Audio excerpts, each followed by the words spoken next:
Les cibistes de toute la France avaient rendez-vous ce week-end à Brive pour l'Assemblée Générale de leur fédération nationale. Alors, à l'heure de la communication par Internet, par téléphone portable, dernier cri, la CIBI a toujours ses adeptes et pas seulement les chauffeurs routiers. Jean-Sébastien Tingot, Virginie Beaulieu.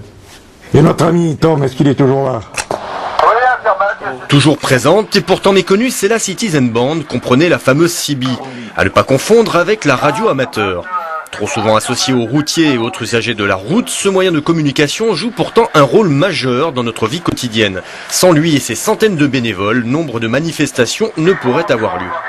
Tous les week-ends, ces gens-là, ils sont sur diverses manifestations, courses cyclistes, courses de voitures, fêtes locales, et tant d'autres, pour assurer la sécurité de ces manifestations. Mais la CIBI, c'est aussi un outil de communication simple et efficace en cas de catastrophe naturelle. Dans des pays comme l'Italie ou l'Allemagne, les associations cibistes sont même reconnues d'utilité publique. Ce n'est pas encore le cas en France. Alors obsolète la bande du citoyen et ses 40 canaux, ce n'est pas l'avis de Tonton 12.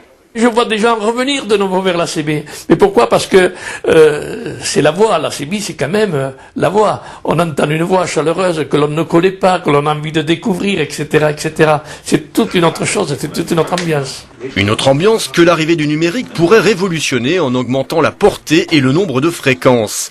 En attendant que ce soit sur le canal 19 pour la route, le 9 pour les urgences ou le 27 pour la convivialité, la CIBI continuera d'être un bel outil de radiocommunication au service des citoyens.